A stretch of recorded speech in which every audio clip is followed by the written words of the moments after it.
You know, we've all heard of long wars, the 100 Years' War, the 30 Years' War. But what if I told you there was a conflict that made those look like a weekend skirmish? Well, let's dive into the story of one of the longest wars in human history, the Reconquista. Just look at that number, 781 years. Let that sink in for a second. That is nearly 8 centuries of continuous conflict. I mean, to put that in perspective, that's like a war starting when the Vikings were first raiding Europe and only ending, well, today. It's an almost unimaginable stretch of time. So, the big question we're tackling here is this. How does a single, sprawling conflict not just define a piece of land, but actually forge the entire identity of a nation? Because that's exactly what happened here. All right, so let's set the scene. Our story kicks off way back in the year 711. The Roman Empire is a distant memory, and the Iberian Peninsula, what we now call Spain and Portugal, is about to be turned completely upside down. And what you're looking at here is a serious mismatch. On one side, you've got the Visigothic kingdom. Yeah, they were Christian, they were established, but honestly, they were a mess, brittle, and totally consumed by internal feuds. And on the other side, the Umayyad Caliphate. This wasn't just some regional kingdom. This was a global superpower, a massive empire stretching from the Atlantic Ocean all the way to Persia. So what was driving them? Well, a big part of it was the idea of jihad. Now, that word is complicated today, but back in the 8th century, it was understood pretty simply as a divine duty, a holy war to expand the borders of Islamic rule. And the invasion itself? It was just shockingly fast. In 711, a Berber general, Tariq bin Ziyad, lands with only about 7,000 guys. At a key battle, his tiny force, helped by some Visigoths who betrayed their own king, absolutely crushes the massive Visigothic army. Their king literally just vanishes. And get this, by 718, just 7 years later, the whole peninsula is conquered and renamed Al-Andalus. There's this legendary quote. Maybe he said it, maybe he didn't, but it perfectly captures the moment. Tariq supposedly told his men, "Behind you is the sea, before you is the enemy." He'd burned his own ships. Talk about raising the stakes. It was all or nothing. But you know, that kind of incredible momentum, it can't last forever. Eventually, that lightning-fast conquest slammed into a wall, not just in Iberia, but in Europe itself.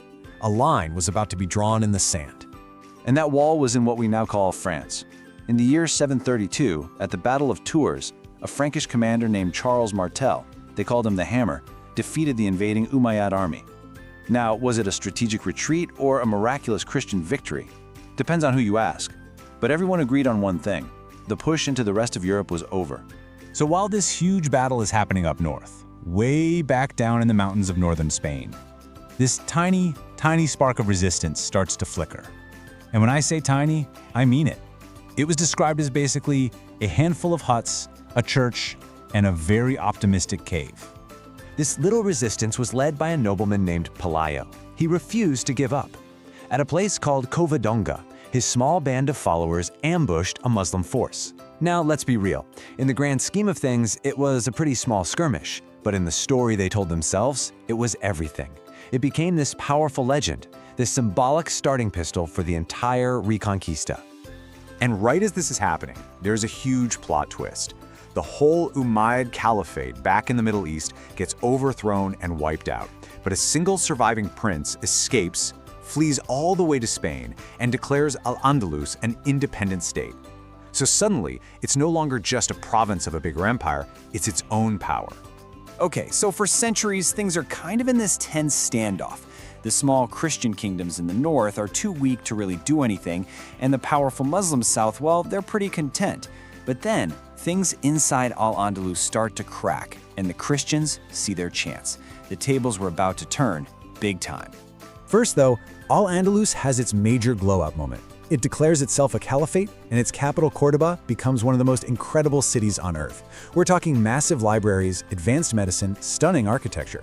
For a while there, it was probably the most advanced society in all of Europe. But that golden age? Yeah, it couldn't last. In 1009, a nasty civil war kicks off, and the whole unified caliphate just shatters. And what you're seeing here is the result. It broke apart into dozens of small squabbling city-states called taifas. And suddenly, they were way more interested in fighting each other than the Christians up north. And this This was the ultimate Uno reverse card. See, while the Muslim South was breaking apart, the Christian kingdoms in the North were actually starting to unite and get stronger. The entire power dynamic that had defined the peninsula for 300 years was flipping on its head. The Reconquista was no longer just a legend. It was a real, achievable goal. So what do you do when you're panicked and weak? You call for backup. The Taifas called for help from powerful dynasties in North Africa, and this kicked off a whole cycle. First, the super strict Almoravids came over, pushed the Christians back, but then they got a little too comfortable, so they got replaced by the even stricter Almohads, who did the same thing. It was like putting a Band-Aid on a huge wound. And this all comes to a head in the year 1212. In this really rare moment of unity, the Christian kingdoms of Castile, Aragon, and Navarre, plus a bunch of crusaders from France, all teamed up. They faced the Almohad Empire at a massive battle called Las Navas de Tolosa. This was it, the showdown. The Christians won. And it wasn't just a small victory, it was a total game changer. It was the moment the back of Al-Andalus was finally broken for good. And that set the stage for the final chapter of the 781-year story. After that battle, the Christian advance wasn't a trickle, it was a tidal wave. The great cities of Al-Andalus just started falling, one after another, and fast. I mean, look at these dates. Córdoba, the old capital, falls in 1236. Valencia, just 2 years later. Seville in 1248. In a little over a decade, the heart of Muslim Spain was gone. Well, almost gone. One last jewel held out. The Kingdom of Granada. And you gotta give them credit. Through some brilliant diplomacy, playing their enemies against each other, and paying a whole lot of tribute money to the Christian kings, Granada managed to hang on for another 200 years, a final echo of a lost world. But that couldn't last forever, right? Enter the power couple of the century, Ferdinand of Aragon and Isabella of Castile. Their marriage finally united Christian Spain into a single powerhouse state. And these Catholic monarchs, as they were called, had one last unifying mission: finish the job. They launched a brutal 10-year war to finally conquer Granada. And then comes the day, January 2nd, 1492. The last Muslim ruler of Granada walks out of the magnificent Alhambra Palace and hands the keys to Ferdinand and Isabella. After 781 years, the Reconquista was over. So that leaves us with this massive final question.